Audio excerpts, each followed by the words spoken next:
The investigation into Hillary Clinton's secret server takes a sinister turn now as we learn it was reportedly hacked by at least 5 foreign intel agencies, giving them access to the United States and all of our secrets and then putting American lives at risk. Here for reaction is the chairman of the House Homeland Security Committee, Republican Congressman down in Texas, McCaul. Good morning to you, Chairman. Morning, Steve. Okay, so Brett Baer's got a couple of sources inside the FBI that says with 99% accuracy, Hillary Clinton and the Clinton server was hacked by at least 5 foreign agencies and the information was taken from it. Doesn't that, if she's elected President of the United States, doesn't that really open up President Clinton to blackmail by these 5 countries? Absolutely it does. I mean, the concern I've had all along is she has had 7 special access programs on these devices. Those are the most classified, sensitive secrets in the federal government, many of them covert operations. She took those devices overseas against the State Department's wishes, and now we find out, as James Comey told me previously, that it's very likely that foreign adversary nations got into her private server. This is why you have security protocols, to protect classified information. She exposed it to our enemies, and now, Steve, our adversaries have this very sensitive information that not only jeopardizes her and national security at home, but the men and women serving overseas. This is, in my opinion, quite frankly, it's treason. Chairman, on top of that, we understand the president was communicating to that server using an alias, although he didn't tell the truth to 60 Minutes Steve Croft and others when asked when he found out about the private server.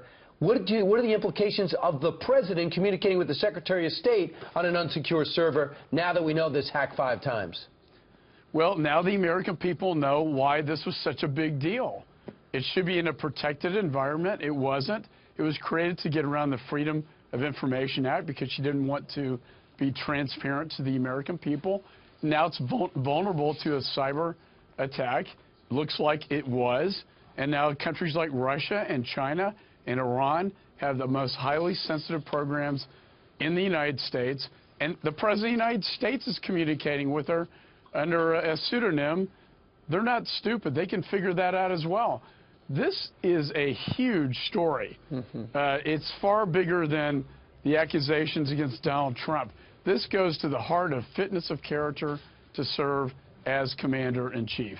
What about the president? The president's supposed to stay on the sidelines here, but then we're also learning from FBI sources that Valerie Jarrett, his chief advisor, is now asking for James Comey to be fired. And then you have the president saying, come on, he was campaigning for her, saying it was an honest mistake.